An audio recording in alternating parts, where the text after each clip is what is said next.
Okay, let's see. Can I do this? All right. Is this amplifying or just recording? Just recording. Perfect. Yes. Have you ever ripped the skin off of your grape? Have I ever ripped the skin off of my grape? Like while eating it? This is how this recording is starting, and I feel great about it. As you should. Just lost your Niska. I have to start with the Niska thing or they'll take the money away. Oh, no. What are you doing? Okay, so Rose is sorry, Niska. She is sorry for what she has done. No, I don't think I have. That feels like some OCD action over there. You're feeling it? You're owning it? Very crazy. All right. Hi. I'm glad we have solved these problems. Welcome to the, I will tell you, thank you. Welcome to the final Visiting Writers Series event of the semester. I am Dan Rosenberg. I'm the director of the Visiting Writers Series, and as always, as Bruce alluded to, we want to start by thanking NISCA, the New York State Council on the Arts, whose support allows us to bring wonderful visiting writers like Phil Memmer to campus. Additionally, double sponsorship. The Lyric Foundation, which sponsors the Virginia Kent Cummins Writer in Residency, also supports this particular visit, and so we want to say thank you to them as well. Phil already has been here. This is the end of his very long residency today here. We did a master class earlier today on lines of play, on lineation, on line breaks, and it was just wonderful. It was one of those things where I was like, I would like to steal this activity, please, and it was just really an exceptional thing, and if you would like to talk about it with Phil, you should do so after the reading. If you miss that opportunity, you can talk about it with me, and I will gush about it. But for tonight, this tail end of the residency is Phil reading some poems, and then we're going to have time for a Q&A at the end. So, hold your cues, and he'll give yays. Then please, thanks. Then we also have two things that will be for sale at the end of the reading. The first, of course, straight from the poet himself, Phil's newest book, Pantheon, which he has brought here and will be available for sale. And the second is this gorgeous broadside made by Leah Mackin at our Book Art Center. Woohoo indeed. It is a broadside in celebration of Phil's visit. It's from a poem in the book that we will be hearing later this evening. And if you come up and check it out, you will think that is beautiful. And if you know anything about letterpress printing, you will also think that is incredibly difficult and complicated. And oh my God, why did she choose to do that? And the answer is because we like to do things the hard way around here. So come and check them out at the end of the reading. Now, I will introduce Phil briefly, and then I'll get out of the way, and then I'm not going to come back up between reading and Q&A. So at the end, Phil will just pivot gracefully to taking your questions. Philip Memmer is the author of 5 books of poems, most recently Pantheon from Lost Horse Press. His work has appeared in such journals as Poetry, Poetry Northwest, Poetry London, and many magazines that don't begin with poetry. He's the executive director of the arts branch of the YMCA of Central New York, where he founded the Downtown Writers Center in 2000. They have an amazing reading series that you should all have on your radar. I will be heading up there to hear Caroline Forché read in about a month, which is very exciting. Thank you, Phil, for doing such great work up there. He also serves as the executive editor of Stone Canoe and associate editor for Tiger Bark Press. So if you want to talk about writing or editing or publishing or running an arts program, he's your man, and we'll have a chance at the end of the reading tonight. But right now, we're here to listen to new poems from Memmer's new book.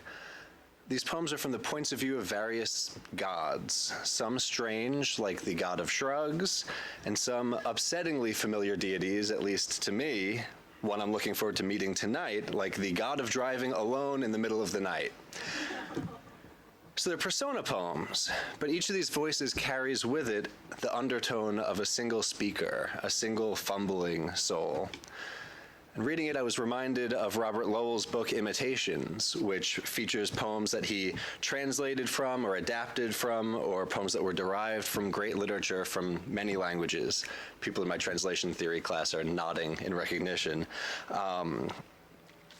Because in Lowell's introduction, he calls the book a sequence, one voice running through many personalities, contrasts, and repetitions. Memmer's poems are all written in the same form, and despite the diversity of God speaking, they seem united by a singular voice running through their many personalities.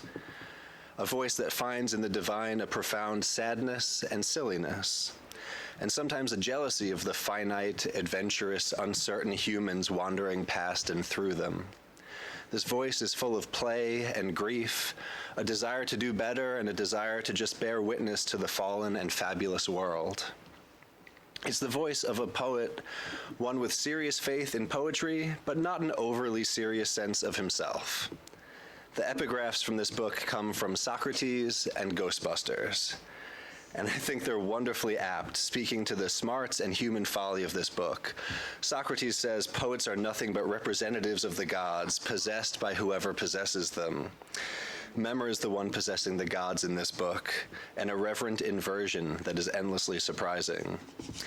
And then in Ghostbusters, Winston says to Ray from the top of the Shandor building, "Ray, when someone asks you if you're a god, you say, yes."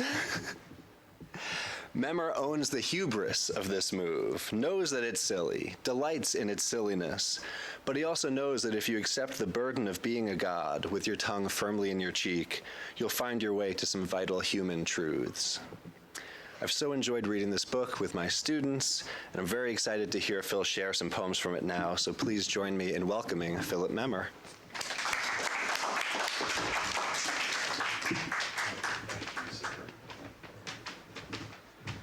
Thanks, Dan, and thanks, Wells. I've been so honored to read at Wells several times over the years, and it's just one of my favorite places to read.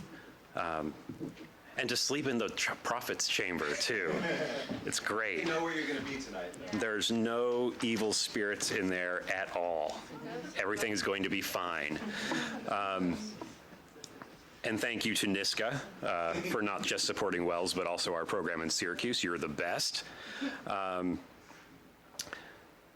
going to read a bunch of poems from scattered from throughout the book, and the first, though, is the only poem that's not in the voice of a god. It was actually the last poem written for the book. I'd written all these god voices, and I'd figured out more or less what order I was going to put them in, and the book still felt like it needed something, and I thought back to, the old,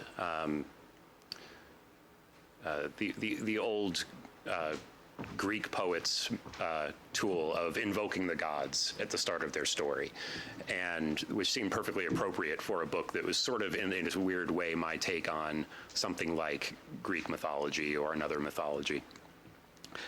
So this first poem is called Psalm, and there is one word in here that might be unusual to you. It's cubit. So those of you who have gone to Sunday school and read the Old Testament will recognize that as a unit of measure, which is roughly the length of a forearm. And there is a chapter in the Bible which is measurement upon measurement upon measurement upon measurement, and it's how to construct the temple. And the cubit comes up over and over. So you'll hear an echo of that in this poem. Psalm. Somewhere, I like to think, there is a holy book, as yet undiscovered. Its unread pages describing a desk of white pine, unadorned. Its length 3.5 cubits. Its width 1 3/4 cubits. Its 4 legs adjustable, but never quite right. Next, instructions for the desk's placement. Before a drafty window with 12 panes, each a cubit square, looking out on a hill of spruce the December sun just barely manages to clear. Its base, a lone stone wall, a path to a small river. Upon the desk shall be placed a laptop computer, screen measuring diagonally just 1 cubit. a model designed for travelers. I have come so far, O nameless gods of the nameless unread book. I sit here now. At this desk I have faith you've described, the chair wobbling as required, its lumbar support completely inadequate for one in the middle of life, though I know, yes, I know, you still won't come. Make me wait if you must. With or without you, this is your holy temple, measured and uncomfortable. And today, if you won't charge through the stones, I'll sing your charge. If you won't swim the river, I'll sing it dry. If you won't take this warmthless winter sun and make it hot, I'll say you put it out.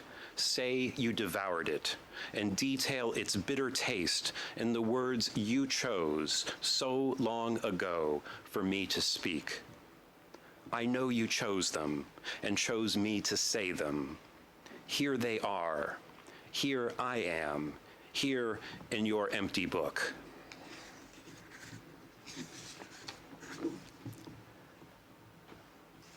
And the first God we hear talking in this book is the God of Masks. And this was actually the first poem I wrote for the book. And it was actually, it was in response to a commission, which is my one and only commission. The only time everyone's paid me in advance to write a poem, which was a disaster.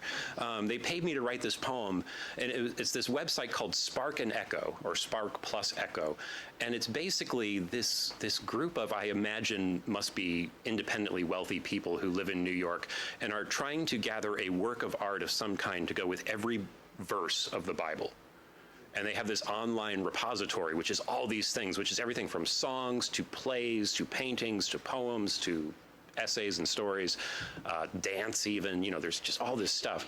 And I was supposed to write about a completely different verse. And I got about 4 lines into it, and then for a year just could not do anything. I'm that one student in the class who can't write to the prompt ever. You know, just those don't work for me. So I finally wrote to them and said, hey, you know, I see that, you know, I had picked this one verse originally, and I see you've got these other dozen verses that are also kind of on the list for this issue that's coming out. Could I write to that one instead? And they said, yeah, sure. I'm like, great, here's the poem, which I'd already written, but tied into, very briefly, tied into the burning bush story in the Old Testament. I'm going to be reaching for this a lot. I'm struggling with a cold, and I've been talking all day. We'll see if I make it to the end. The God of Masks. How many shapes must a god take to attract your notice? I tried them all. I came as sunlight through clouds, as a moon full and unobstructed, as fire, and various things afire. I came as a man bent with age, a woman hardened by war. I came to you as each sort of animal, and as trees, and the lily, and the rose. As a mountain I came to you, as the sea, as stars over vast distances arranged in suggestive shapes. Nothing worked.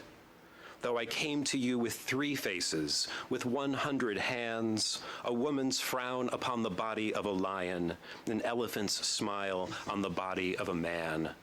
Though I came as wealth and as famine, as thunder and as drought, nothing lifted your gaze, though you claimed to seek me, and I despaired. And in my despair I ripped out my 100 arms, tore off my 1,000 masks, let cool my fires beyond counting. I came to you as darkness and silence.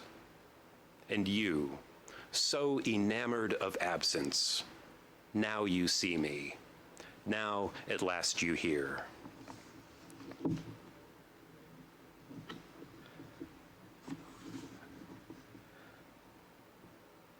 This poem, man, I'm picking all the one with the Old Testament things in it. I did that for Dan. Dan, these are all for you from our conversation earlier today. This one, actually, no, this one's a New Testament. Jeez, I'm getting rusty. You'll hear an echo of the Jesus walking on the water story in this poem.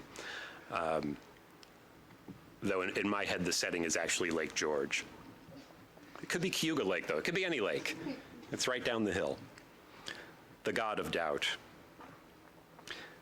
Because of some other god's fable, your children, bored with the usual summer camp diversions, canoeing, berry picking, cards, spend the evening walking as far as they can across the lake.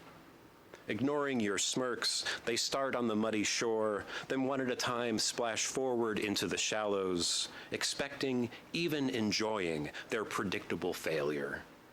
Second try, they spread a path of leaves atop the ripples, then giggle and splash through those. On and on, from different points on shore, at different speeds, knees bent or straight, feet flat or tippy-toed, each time making not one bit of progress. Your oldest has had enough, goes back for s'mores, but the rest keep at it, putting their faith into each progressively ludicrous iteration. Arms at their sides, arms over heads, arms straight out like someone crucified. Do not be afraid, I whispered to them then. They are. No giggling now. But one by one, they walk to the end of the small, weathered dock and onto the water. I give them just one step, enough to know now what is real, but not so much that later they won't wonder. As for you, who've worshipped so faithfully at my altar, witness your children standing on the lake. Maybe it's the dying flicker of the fire or the darkness. Maybe, it's possible, you're drunk. Whatever you think, know that you're in my presence. Take a breath and wait for them to sink.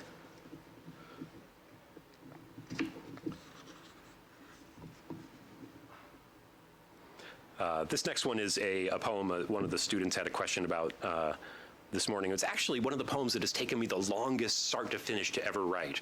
And I started in my hotel room at an AWP conference something like 8 years ago, and then finally finished it in November 2017, so just about 2 years ago. It's called Amuse. Because you prayed, because you begged and wept, I decided just this one time to answer your tiresome pleas for inspiration. This took some doing, more than you might imagine. First, of course, I had to find a worldly thing to move you, in a world of things by which you refuse to be moved. And then, my choice made, I had to arrange not just the vision itself, but the paths of many lives, so that I might ensure some fragment of your attention. That fog on the day of your auto inspection, I did that, me. All flights out of Des Moines delayed, countless connections botched, meeting after meeting inconvenienced. And this poor consultant, Keaton, PhD, can you guess why just this once he checked his briefcase, and within it his presentation? Even I can't say just where it went. Not to his luncheon long scheduled with Molly Coyne, CPA. Such consternation, but she did her best, kept cool until her husband, Robert Coyne of Coyne & Co. Automobile, climbed up from beneath your car to take her call. And thus upon Robert Coyne there fell not merely his wife's fresh rage, but the rage of consultants and pilots, gate agents and infants, young mothers stuck exasperated on tarmacs, lovers in distant cities inconsolable, a whole people conjoined in a sudden, strange frustration. Small wonder your good, reliable Bob left a few bolts loose. And lo, you have at last arrived as I intended, in the precise place and moment I created in answer to your cries, down one driver's side tire, but otherwise safe. Here, a copse of roadside trees in peak spring, a perfect green you might, on another day, have sped right by. Up to you now, poet. Make something worthy of their dismay. It is time. The coins are waiting, and Keaton, poor bagless Keaton, expects you to rhyme. Poor Keaton. This is the broadside poem. The God of Birds. And thank you so much. Our typesetter is here in the audience and just did a stunning job with it. We actually got to go over and look at the type, which had not been put back yet, which was great. When my wife read this poem for the first time, she turned to me afterwards and said, "That is the most Phil Memmer poem I've ever read." I know sort of exactly what she means by that, and I also don't know what she means by that. Obviously it's a compliment. You know, it had to be a compliment, right? The God of Birds. You would think I could fly. You would think I migrate, winging in each moment from Alpha to Omega. But hark, I formed the birds so I could watch them from my sagging chair. Here on my weathered deck, the seasons pass, and with them the flocks move in, move on. Ever a new burst of hues, ever a new song, one nest chirping, another left a wreck. You would think my eyes are sharp, but I use binoculars. You would think my voice beguiles, but I never sing back. I disappoint you, but consider the macaw, the dove. Then remember your own God made you mortal, flawed, and capable of love. Maybe she means I just sit around too much. Could that be it? So this next poem I'm going to read, I read with some trepidation because I do in fact believe it is cursed. So it came from a real life thing, which is that one morning I walk 2 or 2.5 miles or so every morning before I go to work, and so I got up one morning. It was dark. It was 6:15 or so in the morning in October, and I get on this road. It's it's in town, so it's not in the middle of the sticks or anything, but it's a little bit rural, and I'm walking and walking and walking, minding my own business, not bothering anybody, when I see ahead of me, about literally just 15 feet or so ahead of me, scamper, scamper, scamper, and this flash of white in front of me. It's a skunk. And I'm like, and just immediately bolted, ran the other way. Luckily did not get sprayed, but it was ready. It was, if I took one step closer, I was in for a rough couple days. So I loved that moment. And this also has a New Testament reference, which is the story of Paul on the road to Damascus in his conversion moment. But anyway, the point is that every time I read this poem, the situation which led to the poem reenacts itself in my real life within a week of when I read the poem. So I've read the poem 3 times at readings now, and each time within a week after that, I have encountered a skunk again on my morning walk. So I'm doing this for you. I'm taking a hit here. The God of Skunks. All your life you have persecuted me, describing with my holy name that which you despise, turning your nose at the good breeze that proclaims my news to your street. What now brings us together, O walker in the pre-dawn dark? I neither know nor care. This is no road to Damascus. The only lights are your neighbor's distant porches and the white flash of my tail, this sweet torch I brandish 5 paces before you. You, who would swerve so as not to touch even with the wheels of your car the corpses of my fragrant disciples. This is the end of your swerving. Try to inhale. Did you believe, tying your stinking running shoes, you could elude destiny? Now you must choose. Flee, remaining blessed unto many, or step forth and be blessed just to me. She means business. This is the God of everything but the soul. Your body, yes, even now in its last fine costume, especially now with the lids shut, voice stilled, not one bit of glitter in the eyes, no longer stories or songs or late-night heart-to-hearts. Laugh lines, sure, why not? But better without laughter, please. I don't need your delights or derisions. Easier this way, your mind without its decisions, each thought unbound from each word gently disentangled from the others, loosed at last from the strangling weight of sentences, saying, I want you not as sculpture but clay, not portrait or landscape but horsehair, canvas, paint.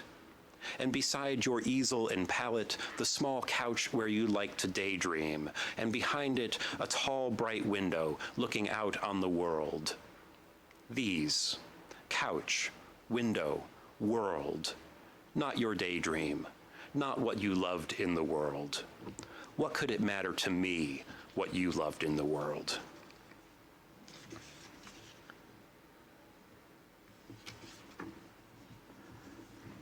So a lot of this book, and actually a lot of my previous book, was written at a place called the Hawthornden Castle International Retreat for Writers, which is an actual castle about 25 minutes south of Edinburgh. And so I highly recommend this as a life plan, to go write in a castle in Scotland and have like a chef cook all your meals for you and someone else do all your laundry for you while you just write in your castle. It sounds great. The rooms were actually completely monastic. You know, there was no frills in the rooms where the fellows stayed. But the rest of the digs were pretty cool. And it is a castle from, you know, the earliest parts from the 1300s and the newish bits from the 1700s. And so this is sort of an homage to one of my favorite people there, Mary. It's one for all the writers in the room. The God of Importance. That book you loved, the heavy one listing your human words and what they mean, it's still where you left it, all those years ago, on the crowded bottom shelf, 3 books from the left, in the parlor by your rented summer room. Since then, it's not been opened. It's not been touched, except by the housekeeper dusting. The same housekeeper you knew so many summers back, years older now, yes, but still, her step still quiet, her voice still like a bell. She still thinks of you, expects sometimes to see you sitting there with that book open to a page of words, the paper so thin she wonders which weighs more, the page or the words themselves. The words, she decides, remembering the book you wrote there, her favorite, now on her shelf at home. 2 copies, in fact, the way sometimes the faithful keep extra scriptures on hand to lend at need. I know, it sounds absurd, but why not just this once admit you might have mattered? Or if not you really, then at least your work. And if not your work itself, then the fact that she worked hard, and by so doing became a part of something she didn't expect, something only you and your goddamn humility can now take away. She dusts. She remembers you just for a moment, then gets on with the day.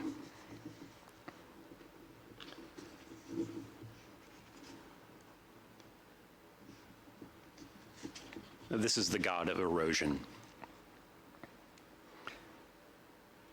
Someday, these red stone hills will turn to sand, ferried to far distant waters by that innocuous backyard stream you don't know the name of. Someone might, but they'll be gone too, along with the red stone houses you built on the cliffs, the gardens and garden paths, the cathedral and graveyard and school. The stream will be larger by then, a wide river well known to whoever remains, though who will stay once the current has worn away both these few stepping stones and the series of bridges, increasingly large, your descendants will craft to replace them.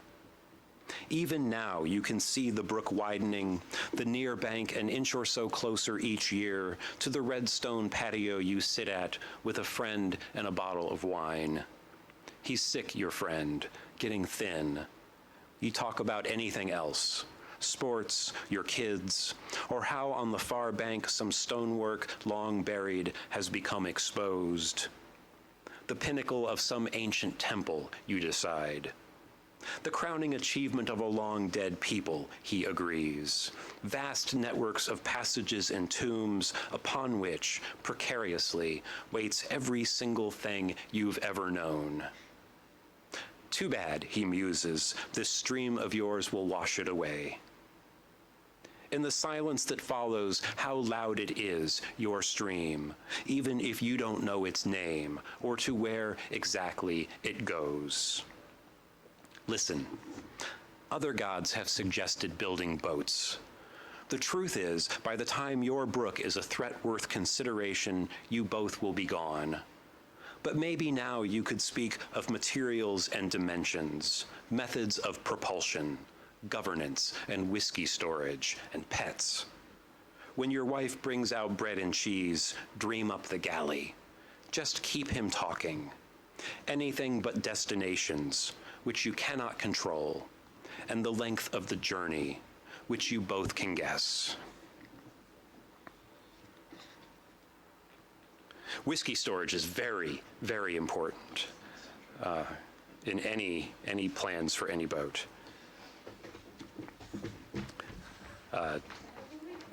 Just two more. This is the God of Sky. Because you have always been a model passenger, pretending to watch the pre-flight safety instructions, always willing and able to perform the duties required of those in exit row seats, I leapt into action and removed you from your crashing plane. It was a small thing, the exit door already blown away by the smuggled device, your lap belt unfastened, despite the fact your only sin, the fastened seatbelt sign, was clearly lit. I forgave you and brought you here, the freezing air of 20,000 feet. Whether you're better off than those inside is yours to say. I'm not the god of safety or soft landings. Those still panicking in the doomed fuselage have, along with oxygen masks and seat cushion flotation devices, the same time left that you do, more or less, and they have each other screaming. You have nothing but falling, and the wind your falling makes. You're shaking, yes, but you have the horizon at sunset and the Earth's curve. And I will stay however long it takes you to flurry through me, if that's all right. How I wish I could be the god of flight, or out of thin air parachutes, or even the god of death, so I could end this. I'm not. There is no god of death, or parachutes, or flight, just sky. I hope it's a comfort to know that I am with you. I hope it's a comfort to know you're almost flying. I've had two people who have emailed me the day after a reading to say, you son of a bitch. I had to fly out the next morning from Syracuse, and I took your book with me, and then I read that poem right as we were taking off and was terrified the entire flight. Just, yes. That's exactly why we do this, to ruin people's flight experiences. This is the last one I'll read here that I'd love to take questions if you have any. The God of Everywhere. No journeys for me, no departures or arrivals, this place and that place and etc. One long here I can't leave, one long there I'm weary of. To meander just once through a garden, to find myself footsore or late. O you, to whom I granted a single body, a handful of moments, to whom I gave one world, its modest distances more or less beyond you. Take me, when you end, to the one place I haven't always been. Surprise me. So, thank you. I'll pivot seamlessly. We have now entered the Q&A. You mentioned APW conference, what's that? AWP, which is the Associated Writing Programs. It's an annual professional conference for writing teachers and publishers and graduate students, increasingly lots and lots and lots of graduate students. But there are often, these days, there's something like 13 or 14,000 people there every year. It's huge. But yeah, I started that one poem in the hotel room and actually got a good 2/3 of the way through the poem, and then I would pull it out once a month for something like 7 years and just scream at it and then put it back in the drawer and could never figure out what it was. And what I finally figured out was I was trying to make it too serious, and when I just let go of it having a larger meaning and just let it be the silly story, then it worked. Or at least for me, it worked. I was demanding too much of what it was. It just wanted to be fun. So.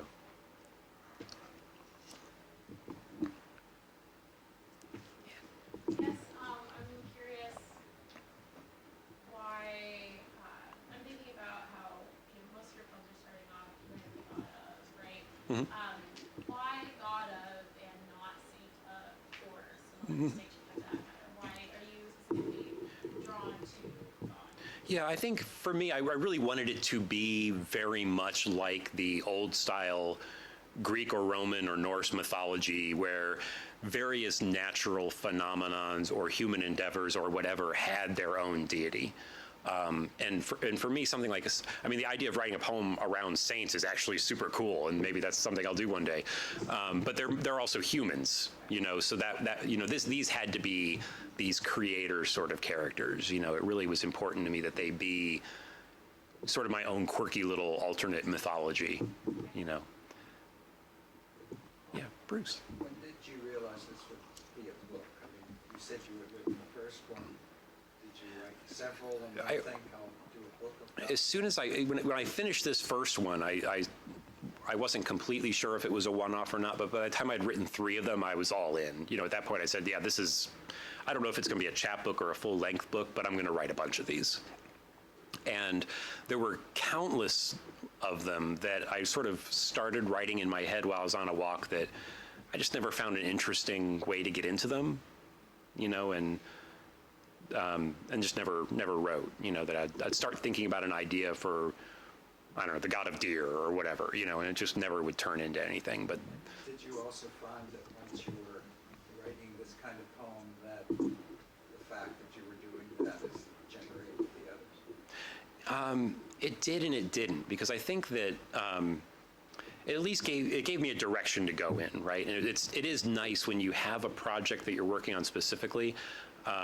It's nice because you can always imagine sort of what the next part of that project might be, or maybe there is a job to do next, Whereas when you're, I know when I wrote my first couple books, there were no projects. I was just writing poems and eventually putting them together in clumps that made sense together and so on. And I wish in a way I could go back to that, because it was great to just sit down and write a poem and not feel like it had this pressure to be part of a larger thing. But that's not how my brain is working these days for whatever reason. But it means I don't sit down and just write random poems anymore the way I once did.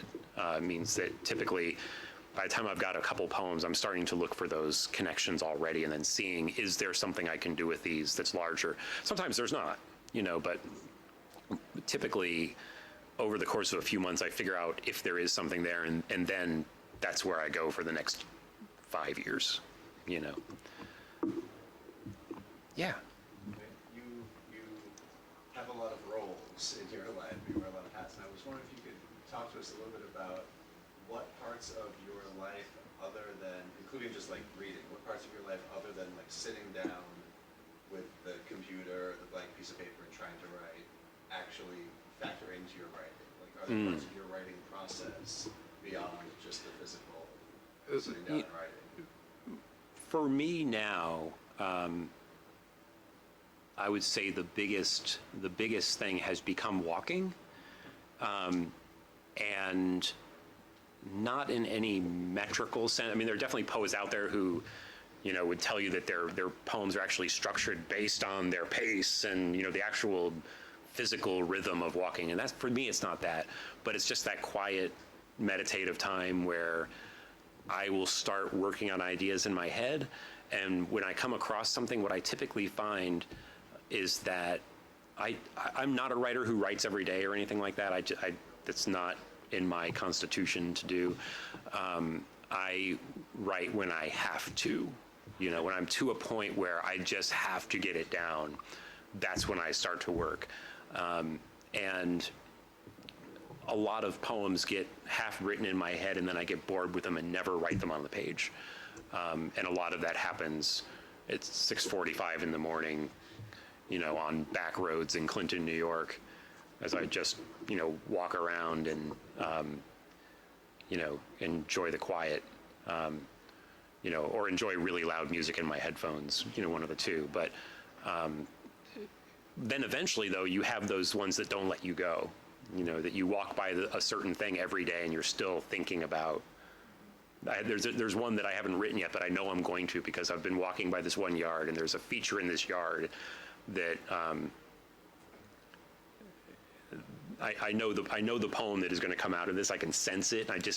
I'm waiting for the bit of language that steers me into it, but I can sense the metaphor in it, and I'm excited about it. And someday I'll sit down and someday I'll be walking by it, and I'll get that first little bit of language that launches me, and then I'll probably run home, be 2 hours late for work, and have a rough draft, and so on. So for me, that's the big one, is walking around. Sometimes driving.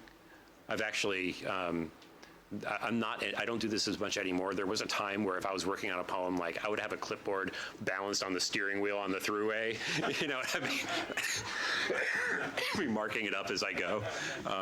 Not frequently, but just when I was like that desperately working on something. I'm definitely not above using my commuting time to read a little bit if there's not much traffic. So don't drive next to me. Yeah. Yeah. I'm sure you talked at length about this in your master class, but can you talk a little bit about how and why you came to particularly to the form? Yeah. So, the quick and dirty version is that there's actually an angle I didn't mention in the class earlier, which is there in my third book, Lucifer, which is sort of a complete retelling of the Lucifer story. I won't go into any more depth than that. If you're curious about it, check it out. But I wrote I wrote a poem for that never made it into the book. It was the first poem I wrote on the subject, and it was completely awful. And my stanza structure for that book was, just wait for it, 80s metal kid growing up in New Jersey. 6 syllables, 6 syllables, 6 syllables. That was the stanza form. Yeah. So it's just a complete joke. It was awful. I hated it. I threw the poem out. It was terrible. But then I love 3-line stanzas. I also love couplets. I love poems with lots of white space. So I started playing with. I wrote another poem then and just messed it up, and I made it 8-6-4, and I really loved the varying line lengths. And then I wrote a couple poems that were in Lucifer that were in that form. And then I liked the form so much that when I started writing the poems that became my fourth book, everyone I was writing was in this form. And at some point I just said, you know what, I'm just writing the whole book in this form. It's working, I'm going to stick with it. It's generating poems for me for whatever reason, so I'm just going to do this the way some other writers might pick blank verse or sonnets or whatever it was. The only thing that changed was the length of the poem. They might be 3 stanzas or they might be 20 stanzas. And with this book, I thought I was done with that, and then started playing around with lots of different forms as I was writing some of these God voices. And when I wrote that poem, The God of Masks, I started writing it in that 8-6-4, because I was on a deadline. I was trying to get something done. I'm like, well, this, at least hopefully I can get something done, because I was so late already at this point. And it wasn't working, didn't feel right. And I realized if I messed up the number of syllables per line, but kept the syllables per stanza consistent, so that it was a 3-line, 18-syllable stanza, that still felt great. And loosening it up gave me that little bit of freedom I needed to keep working in that. And it was just less rigid than what I'd done in the other book, and it really seemed to work for these, because it let me play a little bit more, so that the voices could come out more naturally and say what they needed to say. I am not doing anything with 18 syllable stanzas for my next book, though. I'm putting my foot down at this point with myself. It's got to be something different next time around. So, you had your hand up, yeah. What is the name of the Scottish castle? What's that program all? Oh, it's called Hawthornden. Hawthornden, and it's actually, the castle was owned by William Drummond of Hawthornden, who was a minor poet in the 16th century. Johnson stayed there. Robert the Bruce hid there, and there are these caves underneath the castle where he actually like hid during some big battle. So it's got a lot of history there.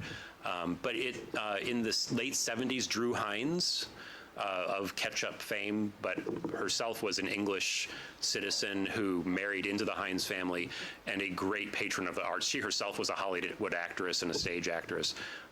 There's University of Pittsburgh Press has a prize named after her, and there is a huge British prize named after her as well. She bought the place, turned it into a retreat, and it's been going ever since. They take between 4 and 6 writers a month, 10 months out of the year. And all you have to do is get there, and then they do everything for you. They do everything except buy your scotch. You're on your own, sadly, for that. You touched on this a little bit earlier, but can you just keep I'm the worst at things like journals and diaries and any kind of organized process. I'm just, whenever my boss will send me like one of those like business management articles, like, hey, you should keep a leadership journal. It's like, no, that's not me. But what I do is I will jot stuff down. Of course, now that we all have, these wonderful things all around, like my notes section usually has like, until I clean it out, there's like always a bunch of notes, which are this book someone recommended to me, and this line I want to start a poem with, or the name of these 6 gods that I think maybe I could write a poem about, or when I was working on this book, or whatever else. So I do that sort of stuff, but no organized journal or diary or anything like that. Yeah, I'm terrible at that stuff. And I've lost, the downside of this is I have lost poems where I had a great idea for a poem, and then like the shit hits the fan at work, and 4 hours later I've completely forgotten it. And you never get it back. Sometimes you do. The really good ones come back anyway. But I know I've lost ideas that, gosh, I wish I'd just written that down. What can you do? They were the bad poems. I always tell myself, wishing it were true. I wonder if there's a poem in there with the God of Lost line. Well, one thing that's happened now as I'm doing readings for this book is people will give me, did you write a poem about this one? The best one that's a great one. It'd be fun to write that using lines from abandoned poems, just going through and pulling those out and doing something with them. You all have homework. The best one someone's given me was the God of Bar Tabs. I don't know what that God has to say, but I still want to write that poem, even if it never goes into a book. The God of Bar Tabs. Were there any poems in there that the name, like the God of, is mentioned? Oh yeah, there were bunches.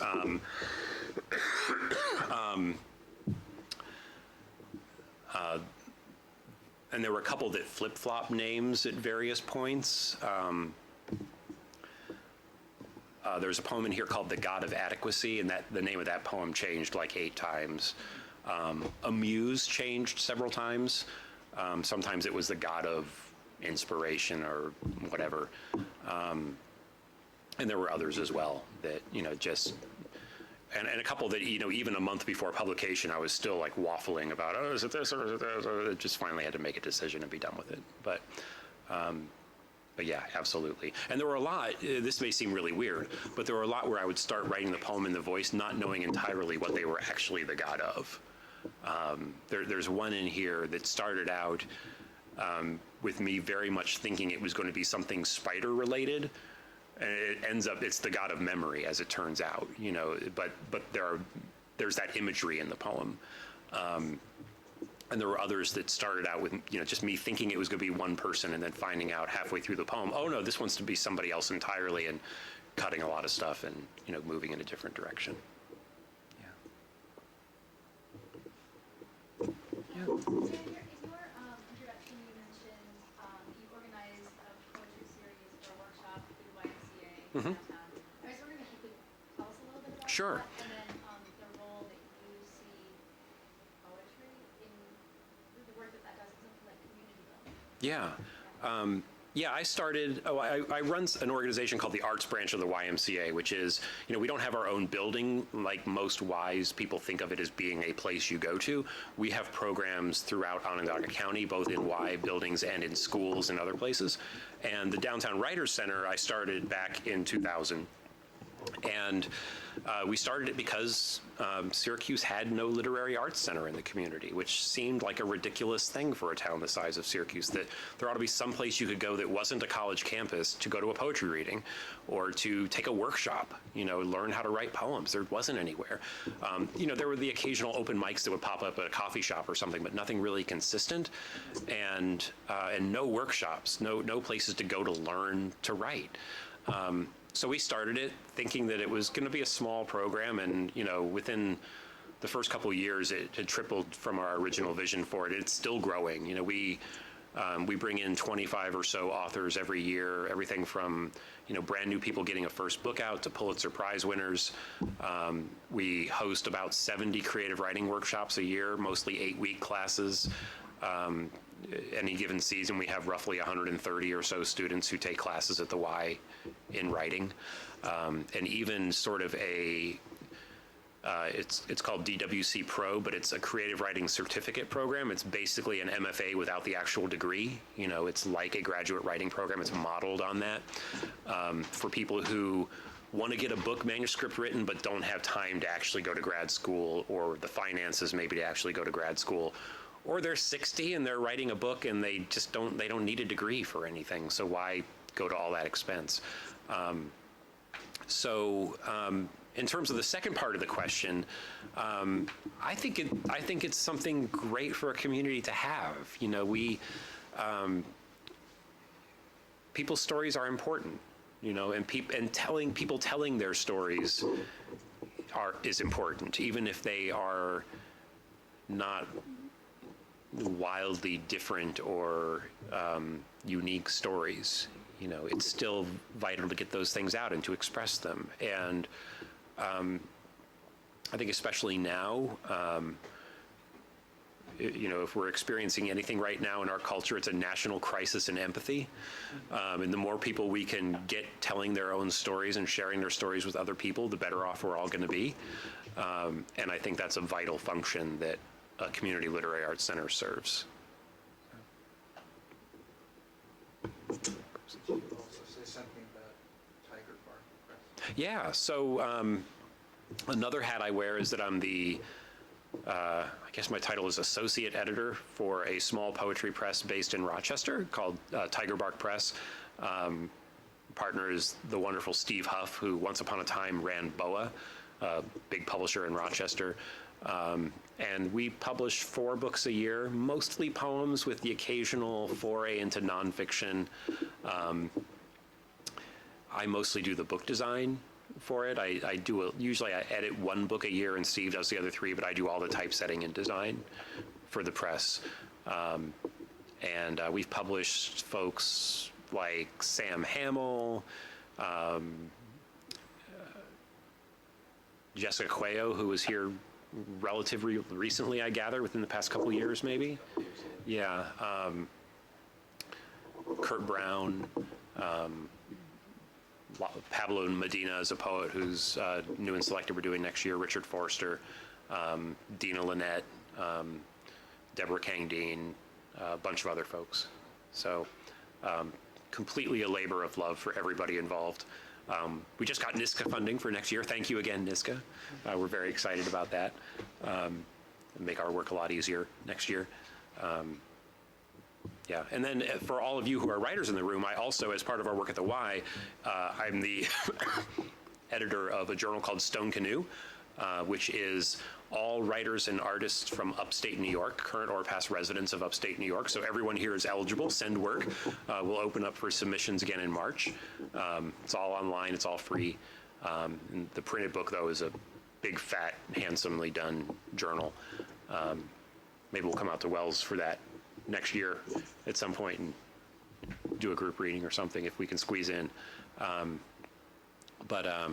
Yeah, so if you have poems or stories or essays to get out into the world, send them to Stone Canoe next spring. I think we're good. Thanks. Great. Thank you all again. As a quick reminder, this is the end of our series for the semester, so thank you. And there are some faces that I've been seeing again and again. Hi, Matt. And I really appreciate your support. This is, a series that has been going on for many years, since well before my time here, but it is a disproportionate amount of my labor, and seeing you here is what makes it worth doing. So I really appreciate you coming out. And as a quick reminder about these things, books are available for sale directly from the poet himself. He will sign them for you if you have copies of the book because you bought it because I signed it for your class, and he didn't sign it for you earlier during the class visit. Phil will do that as well. And the broadside is available tonight because it's celebrating this visit. It is a mere $10, and it is much more expensive in the future online. So now's your chance. So come up, check him out, chat with us all, and thank you all once again for coming out. And let's give Phil one more round of applause.